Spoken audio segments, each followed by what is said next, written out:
I'm in love with you. What? What are you doing? What do you expect me to say to that? Pam is kind of a bitch. I'm about to tell you something you don't want to hear. Jim and Pam should not be together. Jim should have chosen Karen over Pam. That's just the straight facts. False.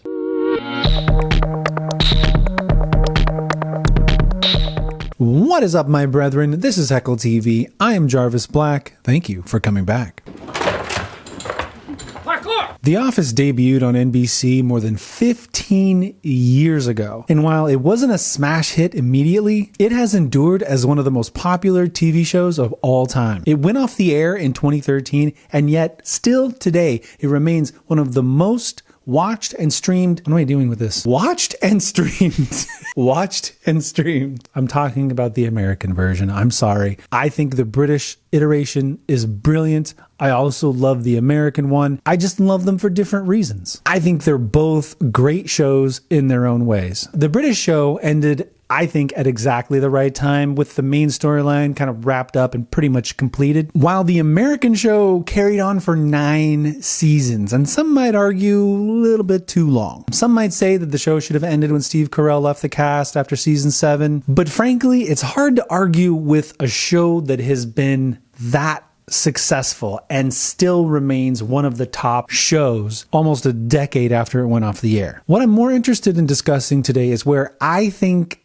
the American version of The Office lost its heart and soul. And in my opinion, that's when Jim breaks up with Karen and pursues a relationship with Pam. Totally. Pam. Sorry. Are you free for dinner tonight? Yes. All right. Then it's a date. I'm sure fans of the show would consider this kind of talk blasphemy, and you're probably right. But I've watched this show over and over again from beginning to end, and I always draw the same conclusion. Jim should have chosen Karen. I like a Bill Clinton thing going, did not have sexual relations with that woman, Karen.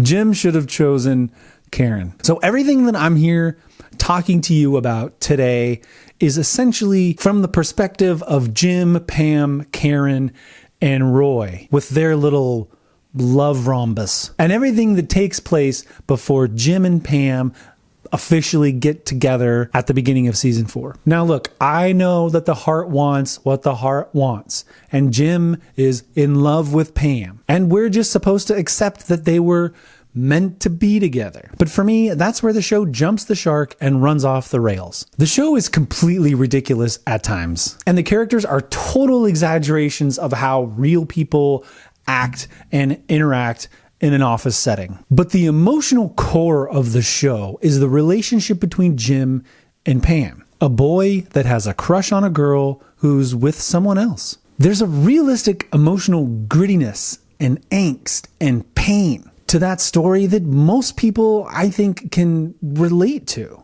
It's something that a lot of us can identify with, and it grounds the show. It grounds all of that other ridiculous and absurdness in some sense of emotional reality. The thing is, once Jim and Pam get together, there's no real conflict. They never really have any issues, and everything is essentially perfect. Except for maybe that last season where there was some conflict over Jim going to Philadelphia for his business, and everything else just seems to just go perfectly. They get everything that a fairy tale, a storybook ending would want. The house and the kids and stable careers.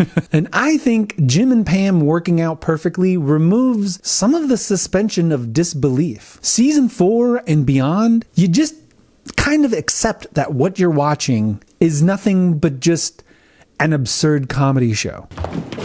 Michael, parkour! Don't get me wrong, it's wildly entertaining, but that emotional center, that emotional core that grounded the show for the first few seasons is just gone. Jim is gone. He's gone. I miss him so much. The writers set up a perfect narrative where Jim absolutely has to end up with Pam, right? I don't think so. I mean, that's definitely what the audience wanted. Hell, that's what I wanted when I originally watched the show. Jim having a crush on somebody that he worked with, I think was what made him so relatable in the beginning, because a lot of us have experienced that at one point in time or another. It would have been very real and very honest to have them not work out in the end. Even if at some point in between they ended up having some kind of a fling with each other, the characters could have stayed just as absurd around them and yet kept that emotional core that worked so well for the show in the beginning. Personally, I think the show would have been way more interesting had they not gotten together. Where do I stand with Pam? No idea. I mean, we're friends. Always have been friends. That is where we stand. We're friends. We'll always be friends. I'm sure you've noticed that every time I say Jim being in love with Pam, I'm using quotation marks. And that's because I don't think Jim was actually in love with Pam. He really didn't know her all that well. They just worked together. How someone is at work versus how they are at home or in a relationship are very, very different things. It's insane for us to assume that they were perfect for each other just because they laughed and giggled and played pranks on Dwight. You need time to really get to know someone. Time that's outside of work, which they didn't have really until after season 4. And even then, she pretty much right away goes to New York to art school and they don't spend any time together then. And shortly after that, Jim proposes. From the time that they've met each other to the time where they get engaged, I don't think they really know each other all that well. My point is that I don't think Jim was actually in love with Pam. He was experiencing infatuation. He was experiencing limerence. Basically, he had a crush on Pam. He had a crush on a coworker. But you say, you haven't really talked about Karen yet and why Jim should have chosen her. And I'm going to get to all of those reasons why. All right, number 1, Pam never really showed much interest in Jim. Everything leading up to Jim and Pam dating in season 4, and Pam makes very little effort, let alone indicating that she wanted to be in a relationship with him. I'm really sorry if you misinterpreted things. Jim. You really gonna marry him? There's one time where she got really drunk at the Dundies and was extra flirty.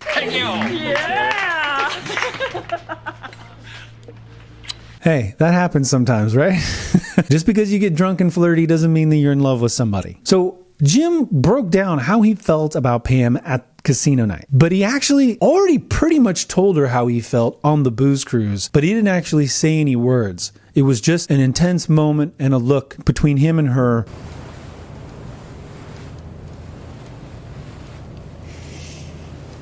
I'm cold. And she was like, I'm cold. I'm bolting out of here. I don't want you to start talking about feelings, bruh. And both times she shut him down. Actually, there's 3 times really, because he tells her how he feels twice on casino night. He goes back and kisses her and gets rejected again. Okay.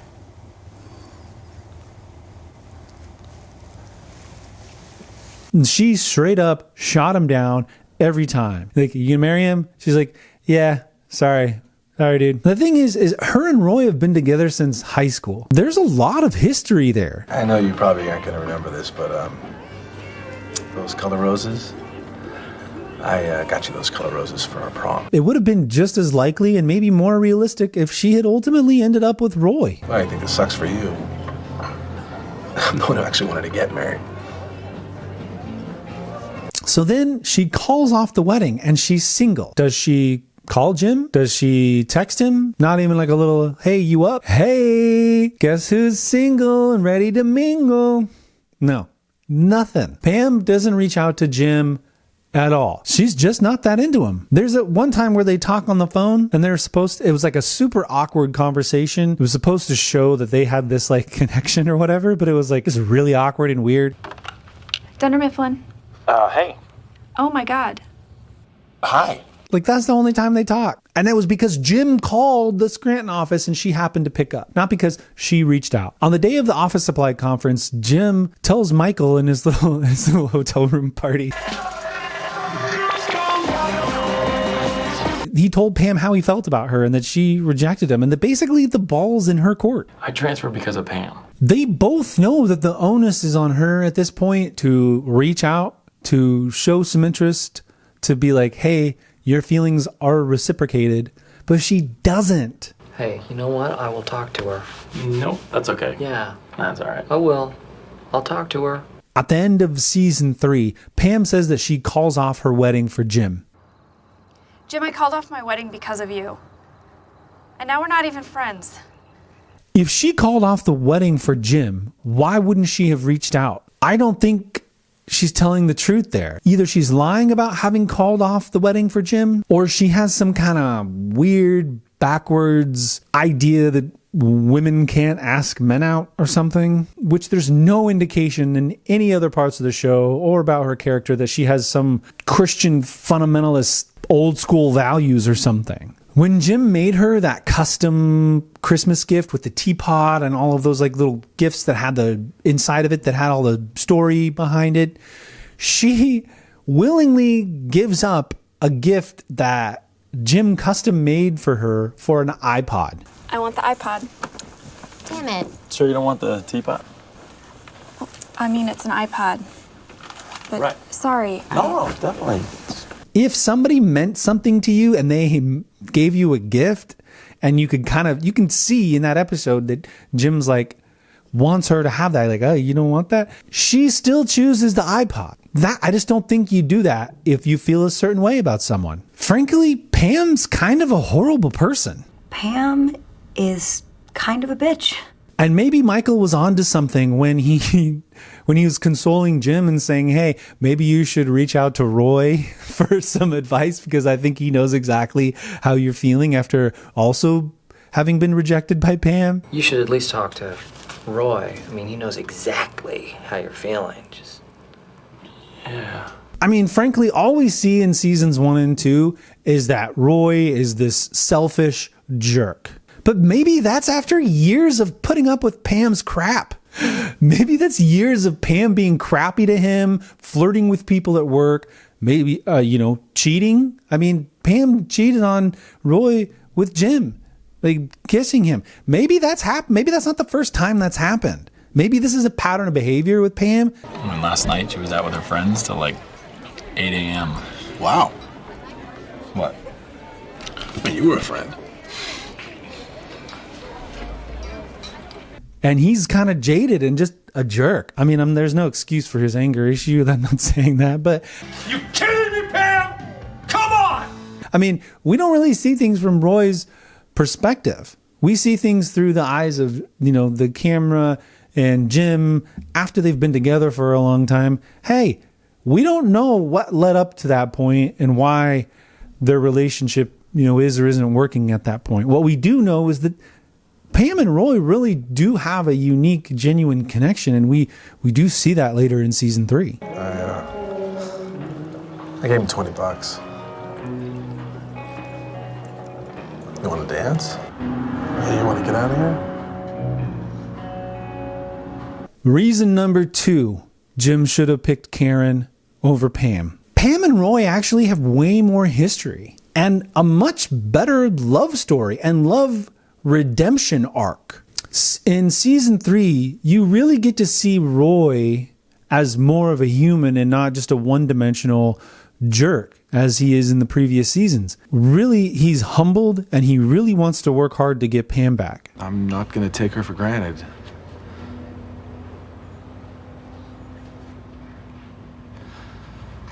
I gotta win her back. And it's a really interesting subplot. I know people probably want to kill me for saying this stuff, but there was definitely a small part of me that was kind of rooting for him to get his shit together. In season 3, he was way more thoughtful and caring, and he was paying attention to the little things that he obviously had taken advantage of before. Your art was the prettiest art of all the art. Thank you. But you definitely saw more of what probably brought them together in the beginning. And I mentioned Phyllis's wedding. He remembered that the color roses were the roses that he got her on prom night. And I know I don't normally notice these kind of things, but this wedding's really nice. I mean, the flowers and stuff, Phyllis has got some great taste. There actually is a lot of sentimentality. There's a lot of history. There's a genuine, touching, romantic story there. There's a reason why Pam goes back to him and tries to work things out. Are you sure I can't use like the cartoons from the newspaper? Oh yeah, your mom would love that. Hey, Maybe they both kind of lost sight of what that was. all right, I'll see you guys later. Bye. He's cute. You should date him. Oh, yeah, maybe. Until I kissed Jim. What? Roy finds out about Jim and Pam's kiss, which he had every right to be mad about. But to lose his shit and destroy a bar and then try to attack Jim over...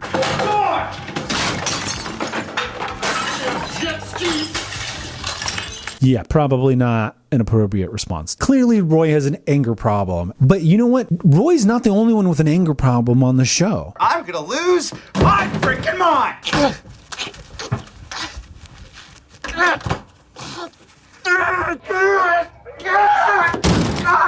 Andy has an anger problem too. And in fact, Andy loses his shit on multiple occasions and destroys a wall, ends up going to anger management, and then comes back and eventually becomes the manager of the branch. But with Roy, we never see him again. What I'm saying is that I think it's possible that Roy could have had a redemption arc. We saw it with Andy. I think we could have seen it with Roy. It's really interesting to see characters in 3 dimensions versus just a one-dimensional, this guy's, white hat, black hat, this guy's good, this guy's bad. And that's it. There's more to Roy than just a bad guy. All right, you guys, come on. Let's bring it in. Here we go. I mean, that's one of the things that made Game of Thrones so interesting, is seeing characters do things that made you hate them, and then do things that endear you to them later on in the show, and you have conflicted feelings, because not everybody's all good or all bad. Point number 3, Jim and Pam have nothing in common. I know that one stings a little bit. It stings me even to say it. But seriously, go back and watch the first 3 seasons of the show. You will, because I'm also competitive. You should feel free to come along. I think I'm gonna be up at the lake. Tell me what they have in common. Hey, and maybe opposites attract. They just don't really have a connection other than playing pranks on Dwight and making fun of Michael.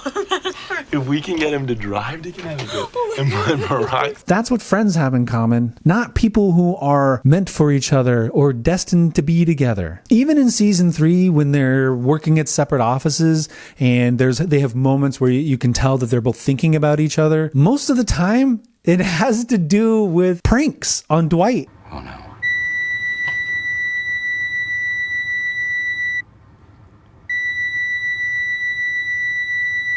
I just think that's not a real connection when you're just bonding over your shared joy in seeing someone's misery.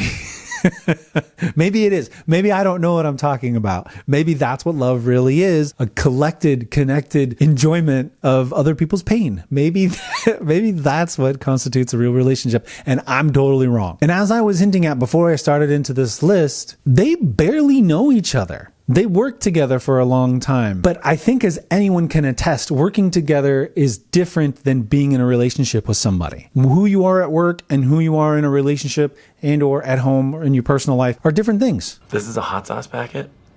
She put this on a hot dog a couple years ago because she thought it was ketchup. And I have to mention the fact that they're on different career paths. Pam wants to be an artist, but she doesn't really have any drive to make something happen with it. Frankly, she's content being a receptionist and later an office manager. When she has the opportunity to finish art school, she chooses not to. She ends up not wanting to leave Scranton, even for Philadelphia, let alone New York. I liked our life in Scranton.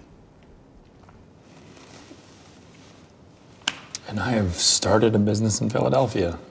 Jim, on the other hand, says over and over again that he doesn't want paper sales to be his career, or he'd have to kill himself. And actually, that does come up in the last season when Pam tries to hold him back from pursuing his dreams with his own business. I don't know if I want I don't know if I want this. Reason number 4. Reason number 4 that Jim should have picked Karen or stayed with Karen instead of Pam. I'm really happy I'm with Karen. A complete 180 from the previous one. Jim and Karen have a lot in common. Jim and Karen are equals in their field of business. They interview with the same job for corporate in season 3. Yes, I would like to be considered for the corporate position in well. In well? As well. How would that work in well? So they clearly have similar career goals and interests. They both entertain the idea of moving to New York for their career. And frankly, money, finances are one of the top issues in relationships. Jim and Karen are frankly on the same level when it comes to the corporate world. Hey, thank you so much for driving me down for my interview. Totally, no problem. What are you interviewing for, by the way? My assistant, or? Oh, I'm gonna have a congratulations Karen party. And they would be contributing equally financially to the relationship. Later on, Karen goes on to be the manager of another branch. I'm taking Stanley. Then we will burn Utica to the ground. Let's not forget Karen's sense of humor. Karen and Jim have a really similar sense of humor, and they both relish in office pranks. What is going on? I'm messing with Andy. I'm sending him to all the women in the office with just terrible information on how to get them to go out with him. I love it. I want in. Who's the target? They have a lot of fun in the office together, whether it's the whole chips thing where Jim makes a whole thing out of overseeing her project. Where'd you find them? Where'd I find what?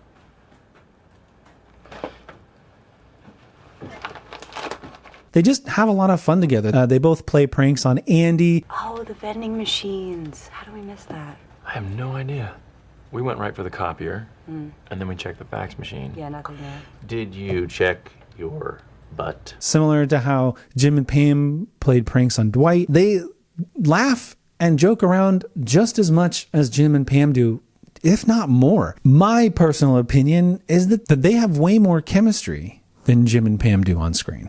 Karen knew it. And then we second acted Spamalot. That's when you sneak in at intermission with all the smokers. And then we went to a bar that used to be a church. Reason number 5, Jim should have chosen Karen over Pam. Karen is all about healthy communication, and Pam is absolutely not. When Karen finds out about the history of Jim and Pam, her response is to stay up multiple late nights and have long discussions with Jim about it. When I heard Jim and Pam had kissed, my reaction was to have lots of long talks with Jim about our feelings. Roy just attacked him. I'm not sure which one Jim hated more. She wants open communication in their relationship. She wants to really understand what's going on with Jim emotionally. To me, I think this is a sign of emotional maturity and someone who just wants a healthy relationship. Pam denies her feelings for Jim over the first 3 seasons, and she rejects him at every turn. Jim, you can tell me anything.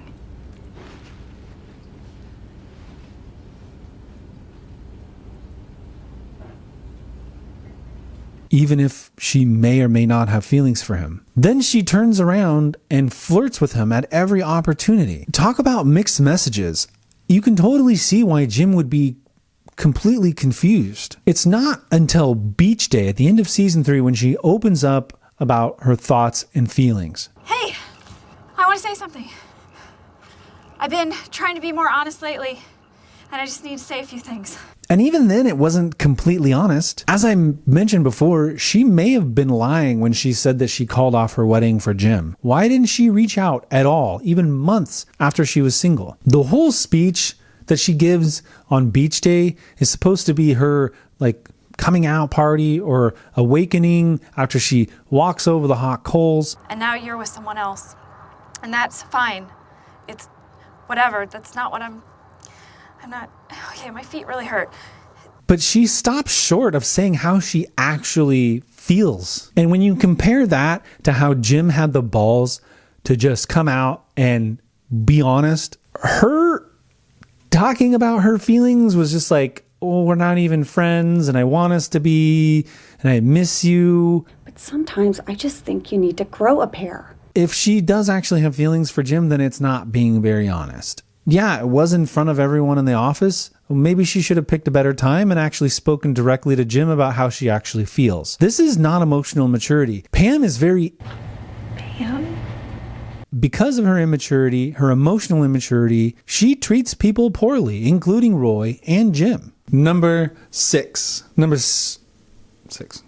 Karen likes video games. All right, this one might seem kind of lame, but Karen likes video games. She likes playing Call of Duty. That's kind of cool. Call of Duty. I'm not saying there aren't other women who are into video games or that that's even like something that really matters when it comes to a relationship, but Look how cute he is.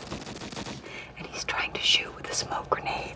I'm sorry, what are you whispering at me? Nothing. You just concentrate on turning around. can you honestly see Jim and Pam playing video games together? No, I don't. Jim and Karen playing Call of Duty together? Kind of fun, kind of funny, kind of cute.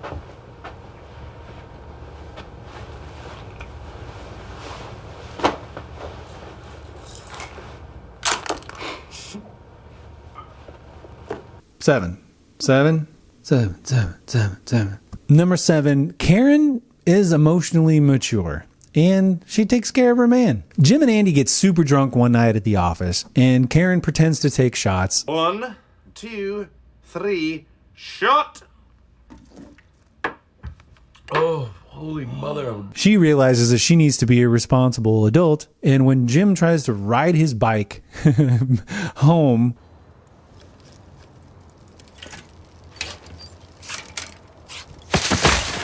she pulls up in the car and takes care of his sloppy drunk ass. Here, let me take that. Just get in the car. You can really hold your liquor bill, Billy. Yeah, you can't. Who knows what would have happened to him? And Karen was there because she cares. Karen cares. Not all Karens are bad. As the merger was happening, Karen tells the camera crew that she's kind of into Jim. I mean, I don't think he's into me or anything, but I'm kind of into him. She tells them that she's open about her feelings for him with the camera crew. Not that you have to be open with the camera crew, but my point is that she's emotionally mature enough to know exactly how she feels and express that. Pam is not. Pam can't express her emotions, doesn't know how to express her emotions, and has a lot of growing up to do. The point is that Karen can meet Jim on that same emotional maturity level where Pam can't. I mean, in later seasons, Pam leaves Dunder Mifflin with Michael, but one of the most ridiculous, immature decisions imaginable would be leaving a stable job to go start a company with Michael of all people. Michael, wait! I'm coming with you. She leaves Jim to be the responsible one in the relationship and pay the bills and doesn't even discuss it with him first. You know, when Pam wanted to go to art school, Jim was supportive. When Pam flunked art school and needed to stay and go take more classes, Jim was supportive of that. He didn't ask her to come back. He encouraged her to stay in New York. Now, it's a stark contrast to when he tries to start his own company and Pam throws a fit and wants him to come back to Scranton. In really watching this back and analyzing her behavior and seeing her immaturity in so many of these situations, I think a big part of it was that she wasn't emotionally mature enough to handle the failure. She wants to do something in art, but she can't handle the rejection. Using that as an excuse to come back to Scranton and have a stable job and not have to worry about failure is the choice she has to make because she's not emotionally mature enough to handle anything else. And as I mentioned, Pam holds Jim back from pursuing his dreams. Would somebody like Karen have held him back from pursuing his dreams in Philadelphia? I think Karen would have been supportive. Karen moved to Scranton. Scranton? It's not that bad. So, if they offer you a job there, I think you should take it. Okay, yeah, maybe I will. With the hopes of trying to pursue something with Jim and continuing her career with Dunder Mifflin, when they both have the opportunity to interview in New York, she specifically tells Jim that if he got the job, she would move to New York with him. Well, if you get the job, then I'd move here with you. Do you move with me? She's an emotionally mature, supportive partner. I mean, would Pam have moved to New York? No, she won't even move to Philadelphia. Okay, well, she does in the end, but not until way, way, way later. In the last episode, it's like a year goes by. But Karen, right away, oh, this is a huge career move for my partner. I'll make a sacrifice for them. And that Jim should have said the same thing to her, but obviously he was more into Pam than he was Karen, so that's why he wouldn't. But still, I mean, that's the kind of partner Karen is. Number 8. Last but not least, all right, we're talking about attractiveness. Who do you think is hotter, Pam or Karen? I couldn't make a list and not actually discuss the subject because being attracted to your partner is really important. And it's not just about physical looks, but that is a part of being attracted to someone. I think Karen has a prettier face. You're definitely attracted to how they look and the sound of their voice, the way that they smile, or their dimples, or whatever. Just those things that just in someone that you're just attracted to and you don't have any logical explanation for it. I'm just saying sometimes you just can't help what you're attracted to. And clearly the show says that Jim's more attracted to Pam. Pam is taller. You sure? Yes.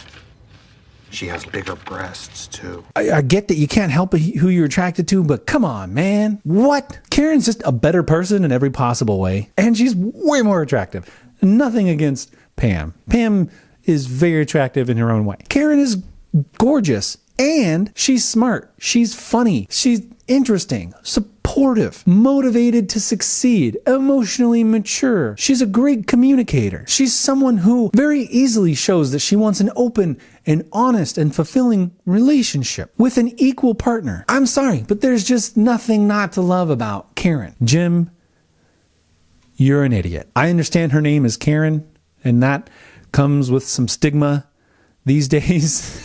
But as Billy Shakespeare said, what's in a name, right, man? Come on. You screwed up. That's what you did. The writers screwed you on that one. All right, that's my list. What did you guys think? Do you agree? Do you disagree? Let me know in the comments below. And hey, look, the show is what it is. Can't go back and change anything, but that's just the opinion of one idiot talking to a camera. Thanks everybody for joining me on this journey. I had a lot of fun, and I know there's probably a lot of people that disagree with me, and that's totally okay. I think that's kind of the point. So if you like this video, if you like this kind of stuff, definitely smash that like button. If you want to see more videos like this, subscribe, hit the bell for notifications so that you don't miss out on amazing content like this. I appreciate all of you. Thank you so much for watching, and I'll talk to you soon. Yeah. This is the end of the video.